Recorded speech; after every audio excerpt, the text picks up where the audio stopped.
the recording, but we wanted to let you know when it comes to the recording today, we're going to be just using that. You still going to maintain confidentiality. There's not going to be a recording of a video going out to anybody.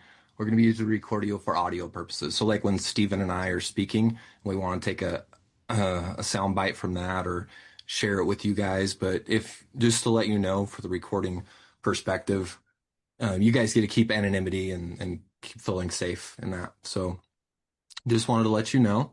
But glad to be spending your Sunday evening with you. Stephen made the comment earlier. He said, "Wow, in Spanish Fork, Utah, you guys still got the sun going," and we do. We still got probably another 15 minutes of light here. So, what about you, Stephen?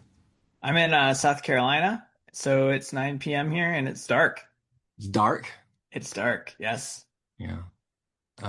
Well, it is good to have you here, Stephen. I wanted to introduce you guys, and then I'll get into some housekeeping. Actually, let me start with the housekeeping first. Okay, so we just recently went to from a webinar format to a Zoom meeting format. We had quite a few people wish that they could interact a little bit more intimately with us, and the webinar felt a little bit informal. You could only see Stephen and I. We couldn't see you guys. So you are more than welcome to leave your video off if you want to rename yourself, whatever feels safest. And when it comes to questions today, Q&A, we're going to have a topic that Stephen and I are going to go through, but we're going to ask you to feel free to participate by asking follow-up questions to say, hey, tell me more about this or tell me more about that. And as we do that, just put that in the chat. So put that to everybody. And then if you have questions, like for the Q&A for after, because we'll save some time to tackle anything that you guys want to, go ahead and just private message me or direct message me your question for later. That doesn't have to do with the topic for today. So, and then we'll watch those and save those for the end. There is a good chance that we won't get to all the questions in the Q&A. Maybe we will. But if we don't, we will definitely be saving them for next time. And just recognize that sometimes it's a little tough because just there can be quite a few questions, and recognize there's so much vulnerability by asking a question. So just appreciate your patience as we kind of sort through the questions. And we're just going in order, okay? So we're not picking our favorite questions. Not that we really necessarily have those. Okay, so just let me say that one more time because we've had a couple other people join us. Please, from a Q&A, we'll answer any question you want.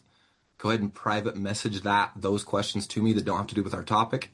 And then if it has to do with our topic, just go ahead and put it in the chat to everybody, a follow-up question on whatever we're going through. So, and again, recording is going to be, you have anonymity and confidentiality where the recording is just going to be used for the purposes of sound bites, but you're going to not have any visibility on that recording. Okay. Will this be available for replay? Thanks for asking that.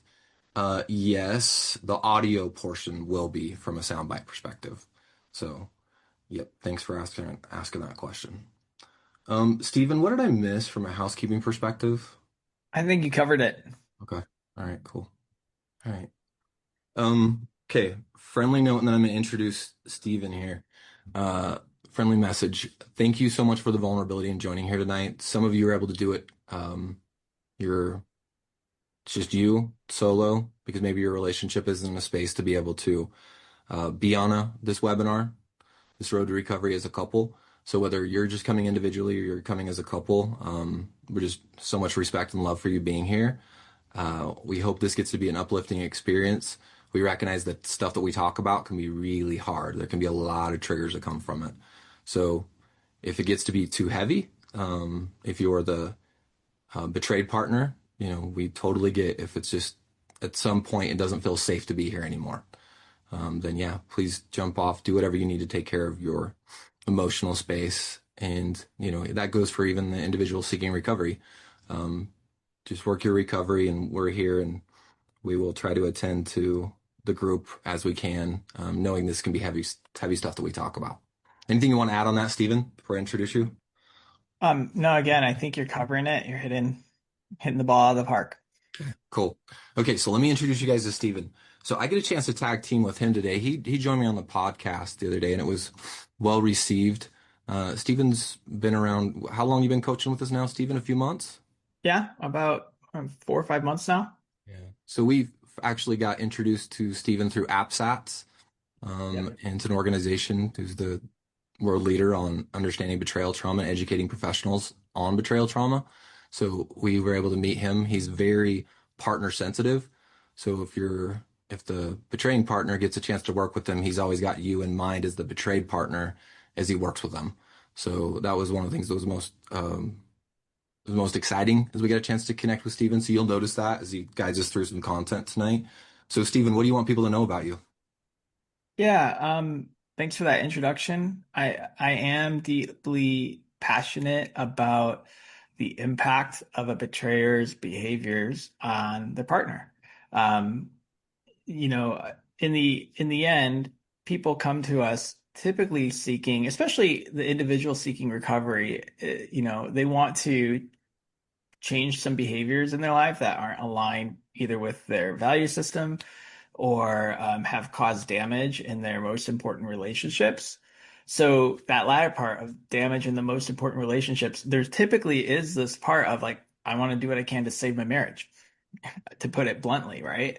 So to me, it's just important because I've been in around the recovery for a while, and I just find that sometimes we don't really pay attention to the impact on the partner. So the guy's healing, but it's not like he's healing towards his wife or healing in a way that's meaningful to do anything for the wife in this situation. And I know that it's not always that the man betrays the wife, um, but yeah, oftentimes the healing isn't actually promoting that connecting and healing piece. And I've even seen things that actually harm it. They don't. It doesn't really move the needle forward. It can move the needle the opposite direction. Um, so I really love to talk about that because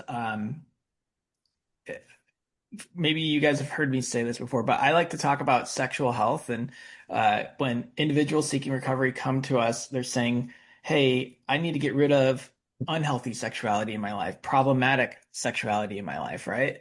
And and that's good, but I think it doesn't just end at getting rid of something. It's also about the ability to then develop relational intimacy, that sexual intimacy hopefully would become the fruit of. Not that sexual intimacy is even the end game. Relational intimacy really is the end game, and sexual intimacy again is a fruit of that.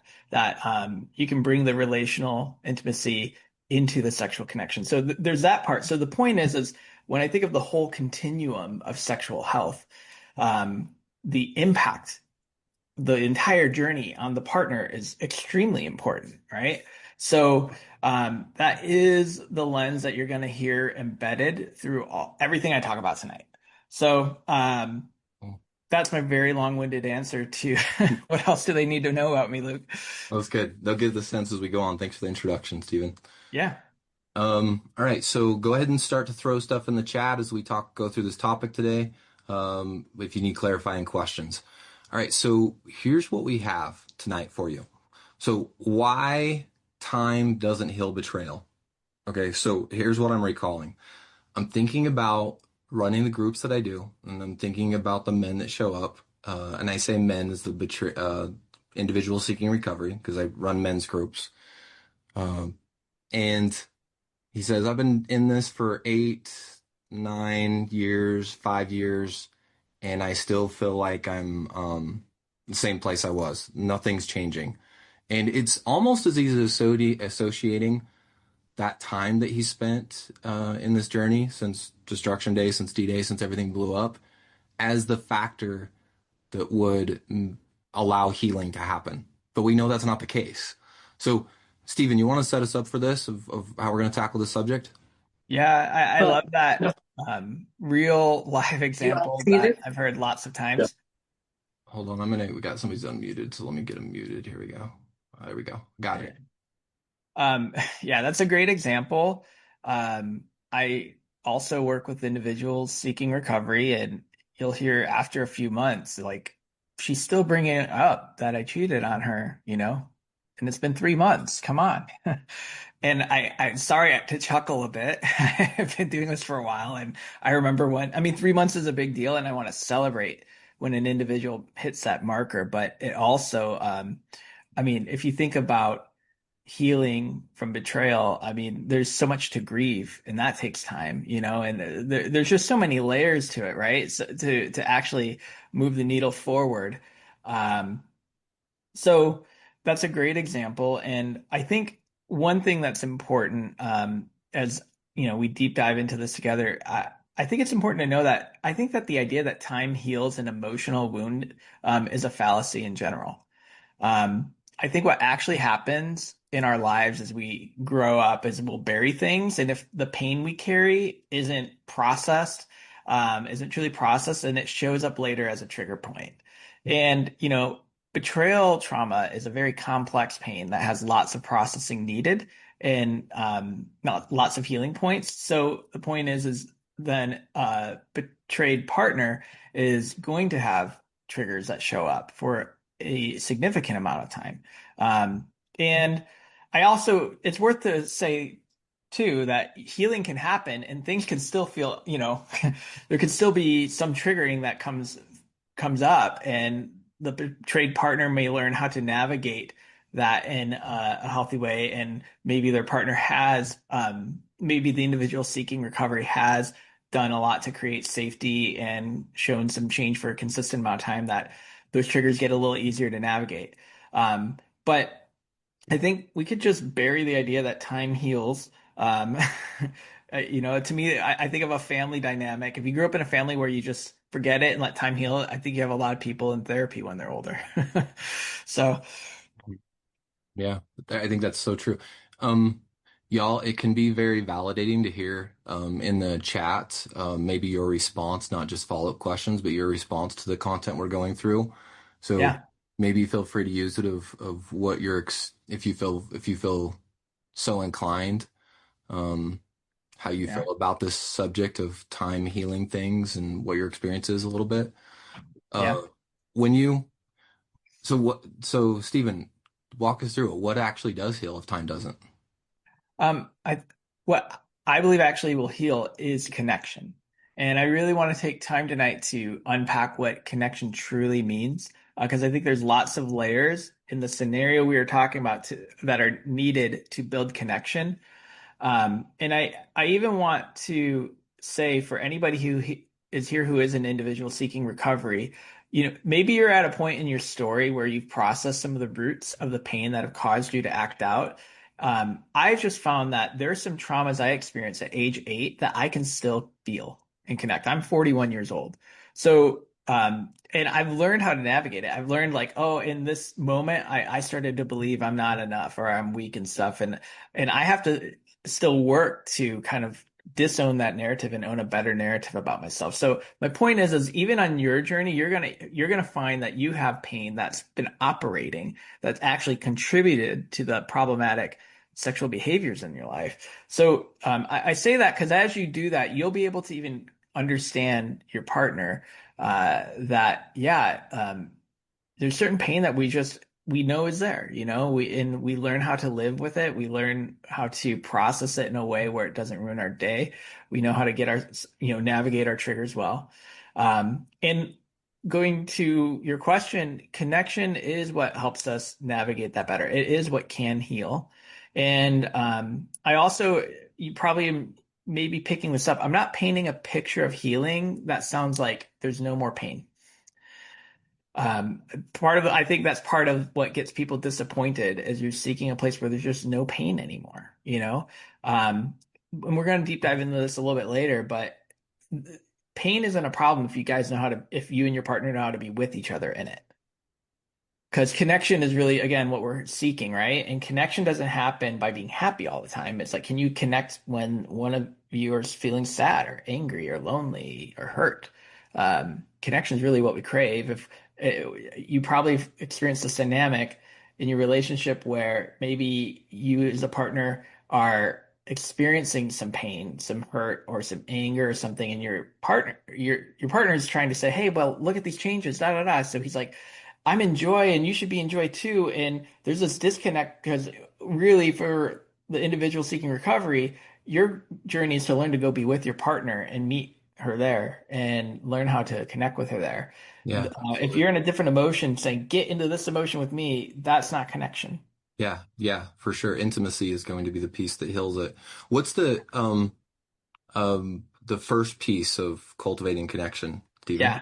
No, yeah. So I love talking about that piece about relational connection, but it's good for us to cover some basics. Hmm. Um, Before even that, those relational components of maybe you can connect and relate to your partner. But before you're going to truly build connection, the first step to me is honesty. So, um, I've worked with individuals seeking recovery and their partner's like, and I can't connect with him at all, and it's like he's emotionally blank. And I'm like, well, he might have some like things to learn around his emotions and stuff, but he has a secret life he's been managing apart from you. So I think you've been feeling this gap that you haven't had your whole partner. So there's a definition I like to use for honesty. I didn't make it up, but I love it. But honesty is to be forthcoming with truth. So it's not to just tell the truth when you're cornered into it.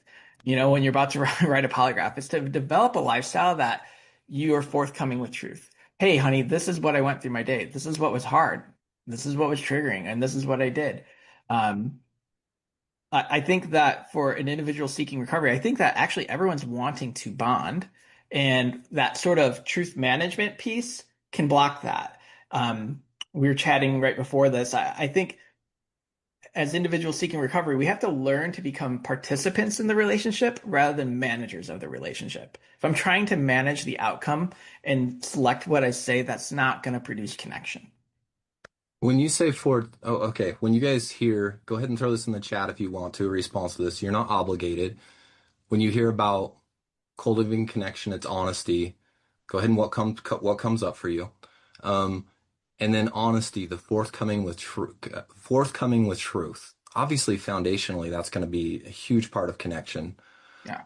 And the word that I love so much here is the transparency piece.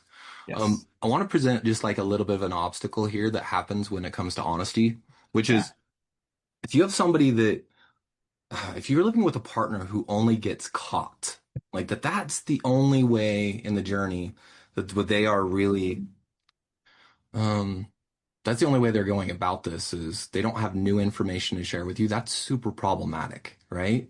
Because it means there's a deep level of denial going on. It means their ability, subconscious and conscious thought, their ability to be able to see it matters. So, Stephen, I love the fact that you're talking about forthcoming with truth because that's an ongoing journey. This isn't just hey, I'll go ahead and give you truth right now because I know it all. It's the levels, it's the layers of being able to see something that you couldn't see before. So that's what I love what you're talking about, Stephen, which is forthcoming, which means it's an ongoing journey of sharing with you what reality is. But that means I have Yeah. to come into reality. That means I have to learn what it looks like. And obviously that's scary if I'm a person that's only used to getting caught. Yeah. Yeah, only used to getting caught. Yeah, so good. I like you said there's like it's a journey because there's layers to uncover of yourself, in these denial paradigms that exist. And when you go on the journey of honesty, just start sharing, and you'll discover more about yourself is the bottom line. And um, I've said to I've heard it said a partner to an individual seeking recovery to the partner in healing. So. Yeah, of course I wasn't being honest with you. I wasn't being honest with myself, right? Hmm. So as those denial paradigms break down, Oh, can I jump in there? yeah, Okay, so okay, what's that like for you guys to go through and you hear a partner say, "Of course I wasn't honest with you because I'm honest with myself." I think about the mindset behind that. Is that person weaponizing that information? Is they weaponizing, "Of course I don't know because I'm not honest with myself," or is that a check to self going like, "I need to understand what truth is, so I have the ability to share with you what's actually going on." This is where I love a process. Like for me, telling the truth was so scary. I don't care if it was like I don't know, she's saying, "Hey, you got a pen?" And I'm going, "No, I don't. That's my knee-jerk reaction." And I actually do. I didn't look for it. And my knee-jerk reaction is to lie. yeah, Um, it's going to be the process of truth telling. So that's where I really love the process which we use to tell truth, like that there's boundaries around it, there's guidelines around it. Like, okay, if I do catch myself lying, this is what I do. I notice it inside myself, and then I have a certain period of time to be able to share what's actually going on. Yeah. There's a good comment in the chat about it's more honesty is more than just about sexual things. I became an expert at lying and hiding long before I started acting out sexually, and that's been hard to face and unpack. And then you find new levels of honesty every few months that he needs to face. Oh, so It, good. that's exactly right. And And how painful is that, right? yeah, To I think about I think about the journey. I think about early on in early recovery for Alana and I. I remember going like, okay, I've shared everything. I've shared everything. Like I got everything out there to you. And all of a sudden I go like, oh no, yeah, I don't have everything. Like there's still more pieces. And I'm not talking just a dribble account, but I'm no, talking about the things that I didn't know that mattered, being real yes, about them. And all of a sudden they're sitting right in front of us and she's going like, what's the truth? And I'm having to make another decision to be real again and letting go of the outcome, yeah, and that's that's not easy. And partners yeah. need that. Um, the thought that as you're saying this is when men come work with us. We have them do circle work, where they develop, red circle. This is a relapse, and I have my own mind on made up on like a partner sensitive red circle. And I really believe that hiding, lying, gaslighting, any form of deceit should be in the red circle because otherwise you're just gonna stay stuck. Again, when you think of, you can focus on the behavior growth, but it doesn't, it's not like the whole package again, where you're actually cultivating kind of a state of being, really, right? It's like it's a difference between actions and a state of being that produces Mhm. actions. I want to be an honest person and I want to tell the truth even when it hurts. And here's the gift for anybody who is an individual seeking recovery. The gift you get out of that is you get to face your fear of, am I lovable or is this going to get me rejected? And sometimes your partner can hear things that create space, especially if you're in some faulty paradigms or if you're not creating safety, which we'll go into next. Um, but the truth is, I think we all want to be known, right? We all crave connection. We all, and I don't know, I like to say this, I don't know how to do intimacy with secrets. So so hey Steven, I got a question for you. So Yeah. there's in this comment, we really appreciate you guys' dialogue you throw in the chat if I feel safe enough to do so. This person put, it feels like I'm back at ground zero, and I feel like that this is a new level that is being seen. Okay, so this might not have been where you've gone, but I just want to be sensitive to both partners with this. Okay, Yeah.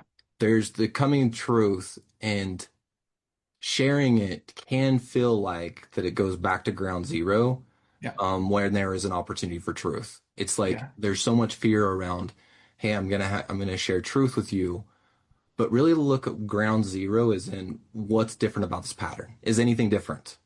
If I'm sharing truth and I'm being vulnerable, I'm being brave and sharing truth, if my pattern is different in that moment, it's not ground zero. So let's say, for example, I'm used to being caught. That's what my pattern is just being caught. My partner asking question after question, then finally I get brave enough to share. Okay. Is it different? What is different about that pattern? It might be me answering the question, but then I go on a search for truth. Why did that lie exist in the first place? So Yeah. just notice what ground zero is. Ground zero is the staying stuck in patterns. Yeah. That's good. That's good. I think a lot of what we're even going to go into around safety and humility and teachability kind of address what you're talking about Yeah, let's do it. here. Um, because I'll say this, for those who are partners, um, I have a curiosity of hearing about honesty. It's like, so I should just be okay if my husband's telling me every day that he acted out, right? So what you're saying, honesty is a component. Like technically, if that was happening, he should. But to create that won't create connection. It will probably give him a degree of it because he's not hiding. But connection is a two-way street. Um, So over time, safety has to be created. And Luke and I had a fun conversation as we were talking about this tonight's topic, and we were talking about how one significant and important way to build safety as an individual seeking recovery to build safety for the partner is to have some boundaries in place and have consequences for in place when I don't adhere to boundaries. Um, in my personal journey, I'm very grateful to say, I mean, I was exposed to porn at age 7 and used it relentlessly and evolved into acting out in person with people, but I've not done that for 17 years. The reason why isn't because I'm Superman. It's because when I started dating my wife and I knew I needed, listen, I'm not perfect. And there's been layers to my honesty. At the time, this was honesty for me, but I told her about it and just said, hey, you should know this about me before we get too deep in this relationship. Because I knew she was the one for me and I wanted to just not, yeah, surprise her later on. Um, so I told her everything, and then I did actually use porn one time in the relationship while we were dating, and I confessed it to her, and she cried, and she said something just straight. She was honest with me back, and she said, "Steven, like I love you, but I don't know if I can do a relationship if porn is here. I just don't know if I could emotionally do that if this is going to be an ongoing thing." So I all of a sudden had a fear I could lose this relationship if I don't shift here. That is what caused the change.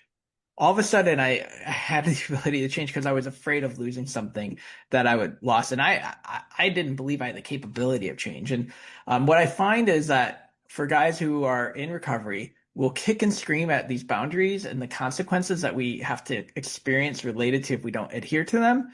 Um, but they are the thing that produce fruit in our lives. And, it's one of those things that discipline sucks in the moment, but when you get through it, when you embrace some discipline and see some change, you're like, oh, this is really good. Um, so yeah, Yeah, safety is and the next part. Go ahead, Luke. well, I'm just thinking about that. Consequences is the word kind of drives me crazy. Because I think, and you betrayed partners. Help me get this right, right? I think there's a part with Steven and I, we laugh about this all the time. We're here talking about betrayal trauma. We don't laugh about it. We do. I think you'll get it after I say it. We haven't experienced betrayal trauma. Okay. We've just learned about it and we're around people all the time that teach us so many things about it. But this consequences word I find to be interesting because I've noticed sometimes betrayed partners will create boundaries or things as a consequence to modify to or try to change their partner's behavior. That's not what we're referring to here. Yes. Just so you know, consequences is like you can think of the word as like outcomes. Um, Stephen, I'm thinking about you and your story and your partner saying, "Hey, I don't know if I can be in a relationship with somebody that this is if this is going to be an ongoing thing." Provided an opportunity for something different for you to do your work. It's like, hey, I want to hold on to this person. Yeah. But there's a lot of pressure on betrayed partners from feeling like if they create the right kind of consequence or the right kind of, then that means change will happen, and just Yeah. recognizing that's outside of control. I love that conversation. Because I think talking about what is a good boundary, what is a good consequence, actually. Um, Here's the thing is if you're a betrayed partner, you're being hurt by your partner. And you may not feel like they've awakened to the reality of your pain. That's a really common issue. So to me, the boundary of, hey, the boundaries are about trying to communicate that. It's like saying, listen, I I'm not going to let myself be cheated on consistently. If you're not valuing our union and our covenant, then I don't then there's got to be space. So that's that part where all of a sudden there's a therapeutic separation or something like that. And I try to teach the betrayer, hey, can you see this as a communication of the pain that she's in? So it's actually my message to a partner is really, hey, your job in honesty is to not try to control the outcome of your relationship by managing your husband. It's actually to have standards for yourself and just communicate, hey, this hurts me. I'm not okay with that. Be honest about that. Some wives will try to shield their husband of the impact of it because they'll feel like, oh, then he'll break down again. And it's like, you're still trying to control the outcome there. Or like you said, maybe I'm going to try to make a consequence that will get him to change, but it's you want to think through for yourself. Um, hey, marriage isn't one where I'm cheated on. So, um, if I'm going to give him a chance, he needs to experience that this is not the marriage I want. You'll hear stories of, wife maybe taking off her rings or something like that. And so, again, some guys kick and scream. I'm like, use that as your information to help you wake up to her reality, is what I'd like to say there. So it's not about being mean. It's realizing like maybe there's some blind spots that you have here. And that really is a segue. Like the other aspect of that's needed here for the betrayer is this humility and teachability to challenge their paradigms. And something that's helped me that I find just a helpful reality is, That hey, what? Keep going, Stephen. I got it. sorry. Sorry.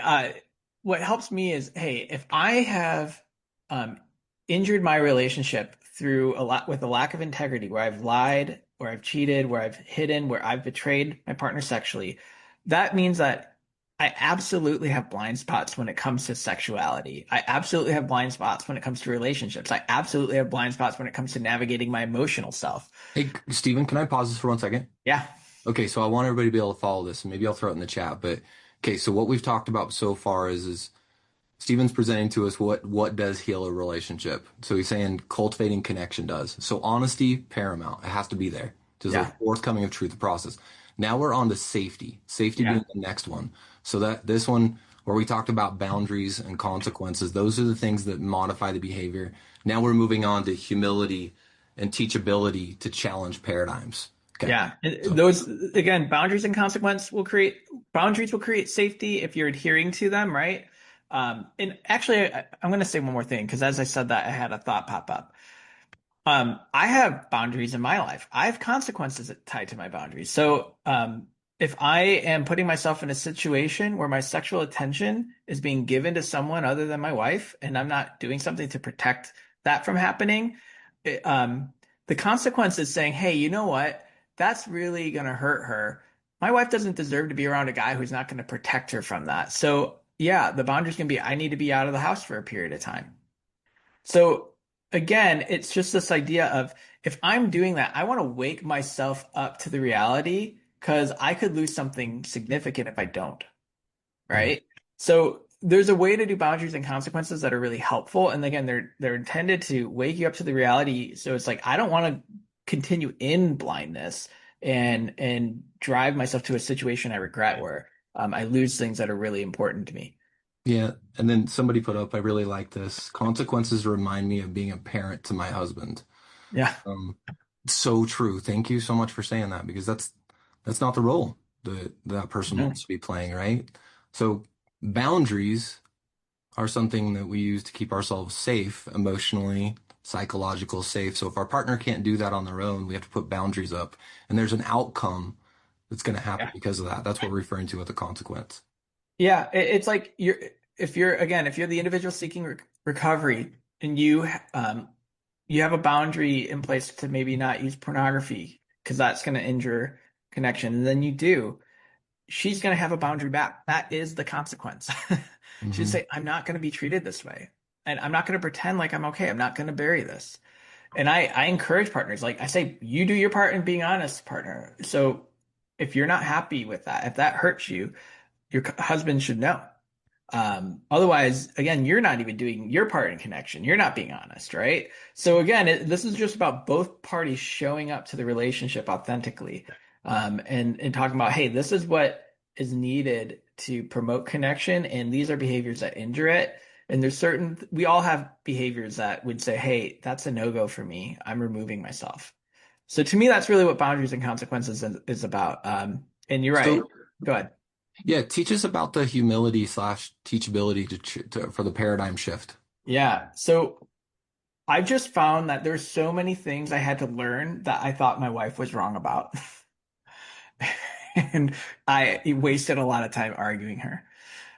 So when I come curious and I take time to explore where my paradigm comes from and what might be broken about, especially if I see that the impact is it's hurting her, um, that that is the humility piece where all of a sudden I get an aha and I start seeing things in ways that I haven't. And I appreciate that. The truth is it's moments like that where I open my mind up to my wife's perspective that and let that affect me and let her reality become my reality in the sense of like I really get and understand where you're coming from. Um, that has taken me further in my own recovery journey than anything else.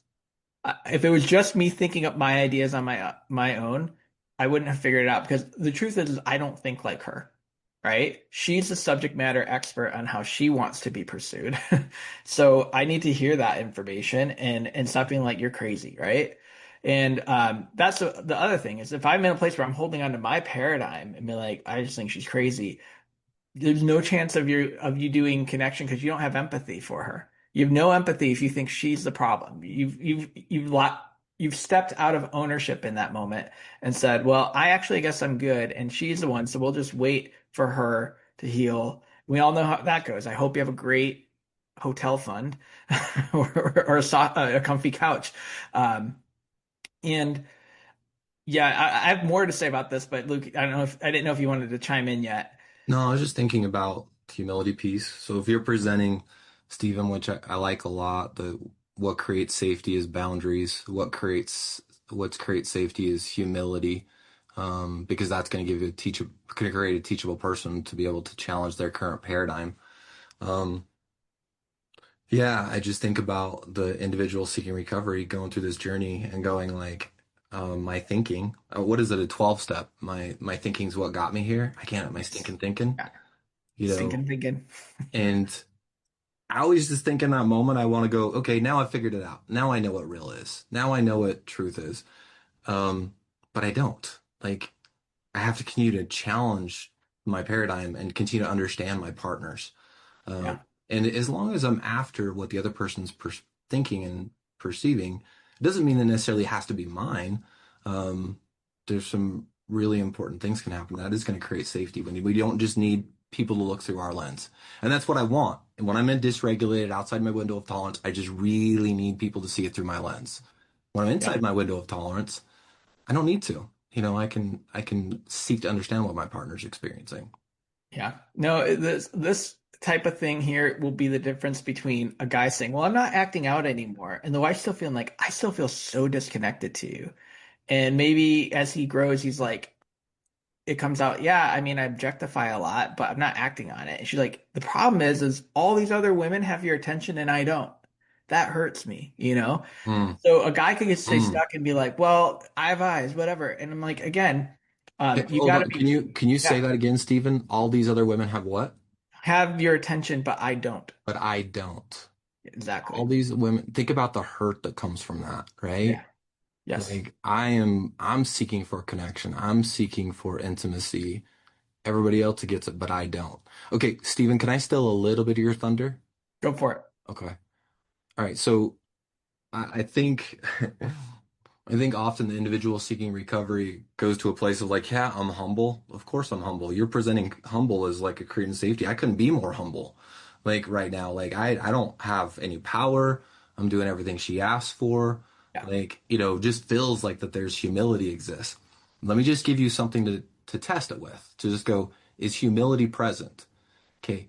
It's their ability to be able to get curious about what their partner thinks. And I'm talking about individual seeking recovery to the betrayed partner. Okay. If they have the capacity to get curious, it shows a level of humility. And not like curious, like, so tell me what you are saying with already knowing what I'm going to say next, with already knowing what my rebuttal is, or You and mean without the listening? script. Yeah. You mean What? actually listening? Wait, what did you say? Yeah, exactly. Um, yeah, like reflectively listening, acting as if this is a new relationship, because it is, right? Because it is a new relationship, because I've been having the blinders on. My ability to be able to seek to understand why they are saying what they're saying. Yeah, Um, it shows that level of humility. that's good. Um, I think I'll say this. I have a desire to be where my wife is at. I want to be with her.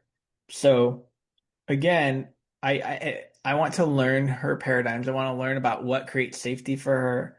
And I want to know that. I want to incorporate that. And part of who we all choose to become someone, you know. So if you're saying, I want to be an excellent husband, you know, that's the game here. And it requires, typically, we end up just needing more humility than we ever thought we did, is really what it means. Um, and, um, and to me, that's a good thing. And I think, it can feel scary because it's like, am I losing myself though? Like, what about what I think about things, you know? Hmm. And where my mind goes there is,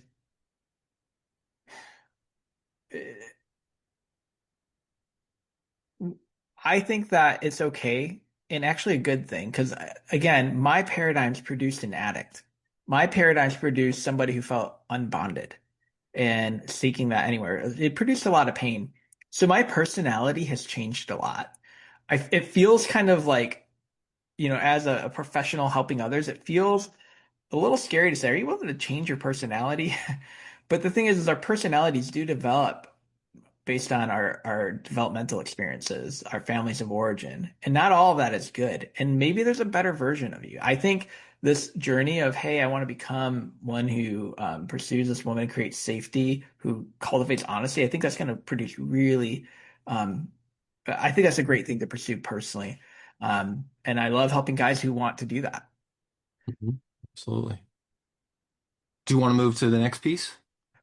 Yeah, so I wanted to say something more about this part about, hey, if you think your wife is crazy, that's really important. Anybody who's familiar with Gottman research is the number one indicator of divorce is contempt towards your partner. Well, Your, hold on, hold on. Can we say something real quick? yeah, If you feel like your partner's crazy, I want to give a more like a more applicable, is that okay, way of saying that, which is I don't think my partner completely understands how it is. You know, yeah, I don't think they, I always want to say she and genderizing yeah, us, and I that's fine. shouldn't. Um, but I just don't think she quite understands or they quite get it. You know, Yeah, so if crazy feels like too much, let's yeah. just notice that if they only had this piece of information, they could understand it this way. Yeah, I mean, I think you're being really nice. I think I think that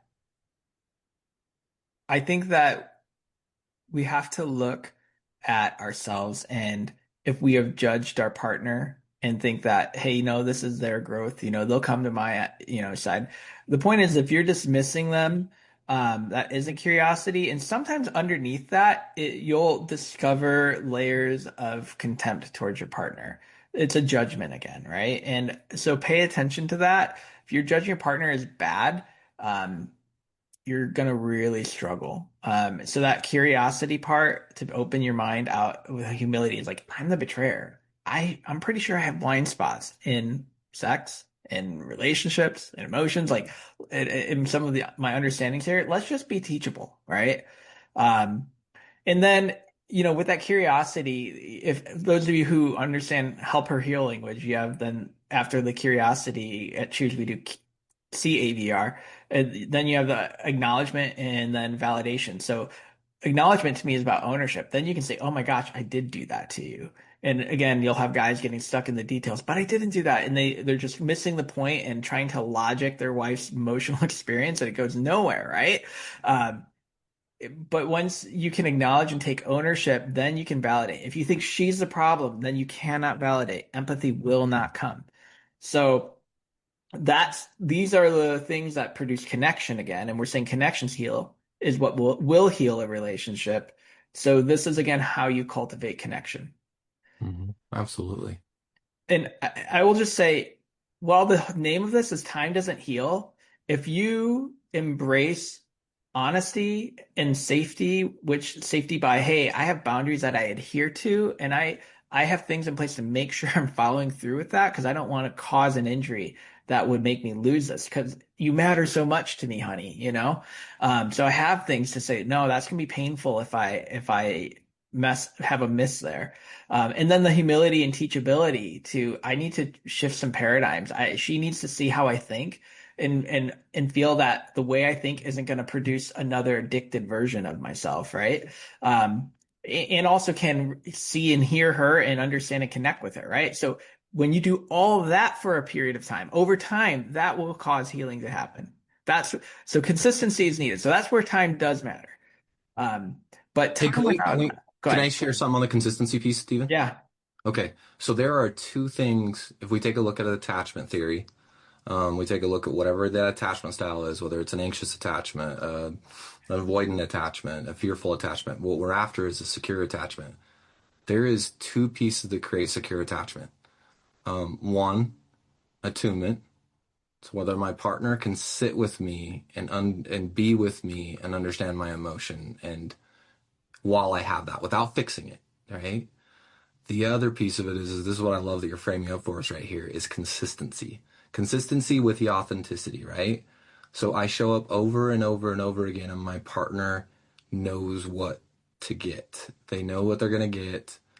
So even if I struggle to tell the truth because I've been in denial for decades, my process, which I use to tell the truth, that I show up over and over again to get to honesty, that consistency, along with the attunement, is going to create a secure attachment inside that relationship.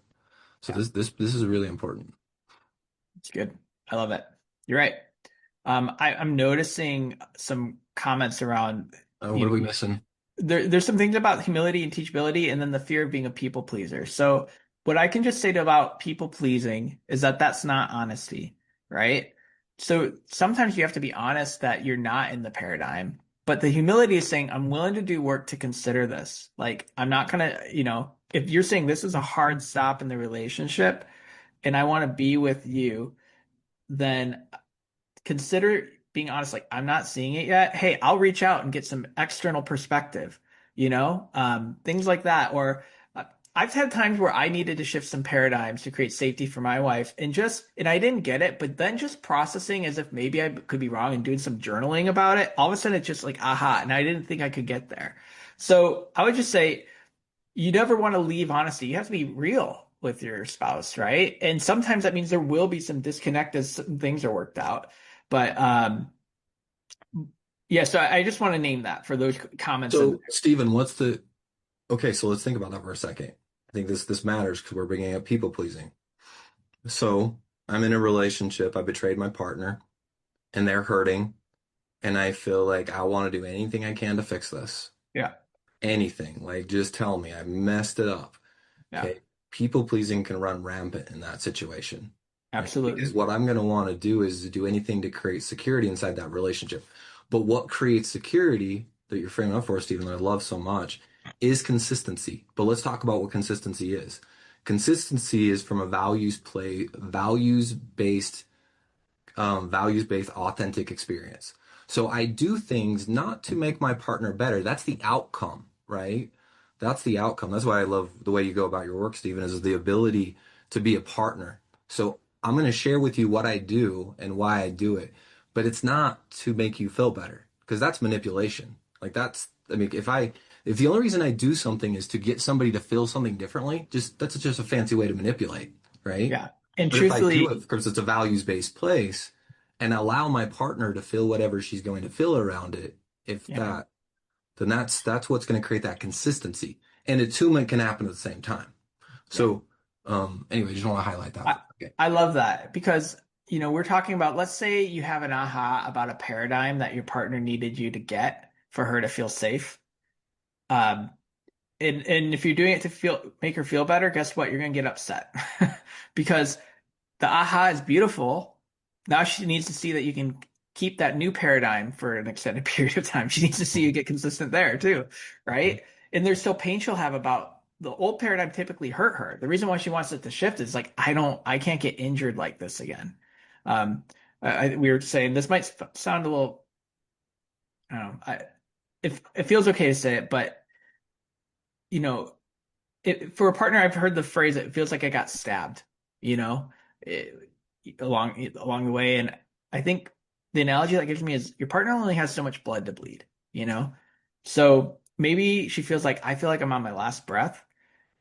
but she's choosing to stay and choosing to give you the time. So when you get into that place where some new paradigms click in that are helping and can move the needle forward, it's again going to need consistency. And you have to be okay with not trying to manage the outcome and giving her whatever amount of time she needs, but just do the work from that values-based perspective. And typically, I'll put it that way. When you're in the position where you're not re-injuring her, you have better chances of seeing healing happen. So let's think about this. Yeah, it's a gory analogy, but I also recognize that this is a bloody journey. Yeah. So hopefully hang with us through this. But when you said that, I had a visceral response. When you said she only has so much blood to she only has so much blood she can bleed. Anyway, Yeah. whatever you said there. And I thought about that. I'm like, I feel like I'm killing my partner by continuing to share with her my what real is. Yeah. And just notice that what's the what is more of the active process of hurting a partner is not the active truth telling. It seems like that is the part that's really hurting her, but that active truth telling can be a part of recovery compared to the reactive I get caught. Yeah. So, what is it? The book Worthy of Her Trust, and it talks about, is this where it comes from? I'd rather be slapped with the truth than kissed with a lie. Mm. So I need to respect my partner enough to realize that she's a lot stronger than I think she is. Yeah. And I can be scared that feeling like I'm hurting her by telling her what real is, Yeah. but that's not the part that's going to Yeah. finish the relationship. It's the hiding. Yeah. You become safe when, again, we said you create safety with the boundaries and then the humility. So you become safe when it's like, hey, when I recognize a faulty, hurtful paradigm, I'm going to do work to, you know, build some neural pathways around it. I'm going to be teachable. Like that will actually build it. So you'll expose things that are hurtful. And I think this is important too to recognize is that an individual, the betrayer can start doing the right thing and still feel like their relationship's going the wrong direction. Because as all the paradigms that produced the behavior are being exposed and dealt with, um, it's painful. There's no getting around it. It's excruciating. Um, and you might want to be celebrated, but you got to realize like we're actually just facing reality, which is a good thing, but it's still so painful. So So painful. All right, we're gonna have to start to wrap out. We got 4 minutes left. We want to stick to the time frame we gave you guys. So, do you want to give us any content that you feel like students yeah, don't want to leave out? yeah. I'll Like just right say there. this. There's one kind of summing up thing I want to say, which is um, this combination of cultivating connection with honesty and safety, and again, safety, the subset of that is boundaries, have consequences tied to them. Again, guys, think of it like this. I don't want to hurt her anymore. So if I do something that does, I need something that's going to wake me up because I could lose this. If I value her, I want to show her this, she matters to me. And then that humility, teachability, all done with consistency. That will do the safety. So my point is this. If you're not doing those things, time will do nothing to heal the relationship, and it actually will make things worse. Because if you're avoiding doing the hard work, this is the doing the work that we're talking about when people say doing recovery, at least for the individual seeking recovery. Um, when you avoid it, avoidance communicates to your partner, I still don't matter to him. And the betraying act communicated to your partner, I don't matter to him. I guess our union means nothing. That is so painful and devastating to experience. So if you want to just let time be the thing that heals and you're not doing work, you're gonna just see distance grow, and injure and injure, actually. So, um, and I think it's a hard. I'll say this. I've heard it said that um, in some ways, cleaning up the mess we make is harder than not. You know, it's easier to run from this work, but again, if you want to choose to be a man who lets this circumstance develop and grow you, and it will actually heal you too, to be honest, because you're going to be facing and overcoming your fear of rejection, because you're going to just be like, I'm open, you know? Yeah. And you actually get to, there is a possibility for goodness here if you can stick through the entire journey. And then you cultivate, you develop what we're saying is a new way of living. It's not a sprint, it's not even a marathon. It's a new way of living for the rest of your life. And that will keep things going. Go ahead. So let's conclude this piece right here, Stephen. I think this is just applies so much, and I want to clarify something so it's not misunderstood. So thank you so much for the person who put this. I'm going to read it. We experience this a lot. I share the details of how I've struggled during each day and what I chose to do in it. I get a lot of criticism for the details I share, with the logic being that she can't heal if I keep reopening the wound. Yeah, let's just recognize the appreciate you putting that. Let's just recognize that often it's so important for the partner to know what we experience. Like what is it that we're going through? Kind of picture like this. Picture this analogy may or may not make sense, but you have a you go off to war every day to fight, okay? And you're out there fighting. I don't know if it's dragons, I don't know what it is. And your partner's wondering if you're going to come back and you're going to be alive. So scared about what the experience is. And you show back up and you're alive. You got blood on you. There's way too much blood in this episode, by the way. You got blood on you. And she's like, you're alive. What happened? How did it go? We know it's problematic for you. Oh no, I'm alive. That's all you need to know is I'm here. No, for her to understand or they to understand how you survived really, really matters. And as you share how you survived, of course, that's going to be traumatizing to the partner to be able to get that information. Maybe not even traumatizing. That would have provoked a lot of emotion to know what strategies you used and maybe where you weren't as successful. So just be careful to notice the emotional response and the feedback that you get as as whether you're doing it right or wrong. Okay. So just be sensitive and empathy based towards whatever the response is. Because the initial one, I don't understand how hard it would be to hear what that experience was like. But just Yeah. let's not use that to judge whether we're doing it right. And I'm talking the ISR, but using it as I'm open, I'm being real about what I'm experiencing. This is what it was like out there. So I love that. Can I comment on that too, Luke? yeah, sure. And then we'll wrap up. Um, that's an interesting thing because I actually don't know if this person is saying that they get criticism from others or from his wife. Um, but what I would say is this. Um, I do believe that the wife deserves the dignity of choice, the betrayed partner. And typically, if she's in a place where she's like, I can't hear that, it is, I don't know what to do with that, then the way you'd create safety is you need to have somebody else that you are just sharing all the yuck with, you know, and doing that for her. But you're saying it is others. Okay, I thought so. Um, the commented back. So then here's what I would say then. And actually, I would say even I think it's good to have somebody, other people that you're super open with, a couple other brothers in your life to talk about this stuff with too. Anyway, because it keeps you humble and humility is integral to this. The second thing is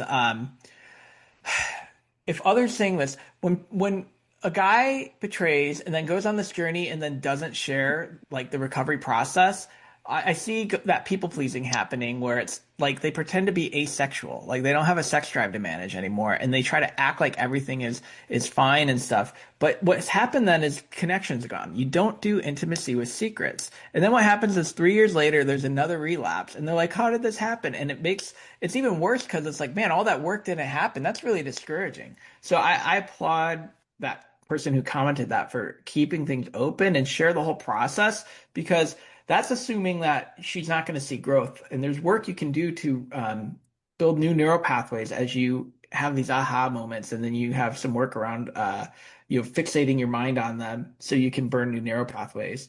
Um, Yeah. so yeah, Let's go ahead and build into the next webinar, y'all. Okay, so a little bit of a I don't know if it's a cliffhanger, but just let's tell you what it's going to happen next. Let's talk about the paradigm that exists from a betrayed partner saying, "Tell me everything. I want to know everything," to "I don't want to know nothing."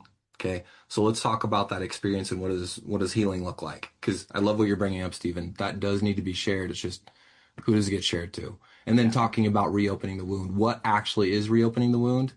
Because if an individual seeking recovery is saying, "Hey, I'm reopening the wound," we really just got to ask the betrayed partner, what is reopening the wound? Yeah. So I might think it will, but anyway, okay, let's put a pin in it. I do recognize there was maybe some confusion on what time it started. So sad if you maybe misunderstood the timing or we communicated it in the wrong way.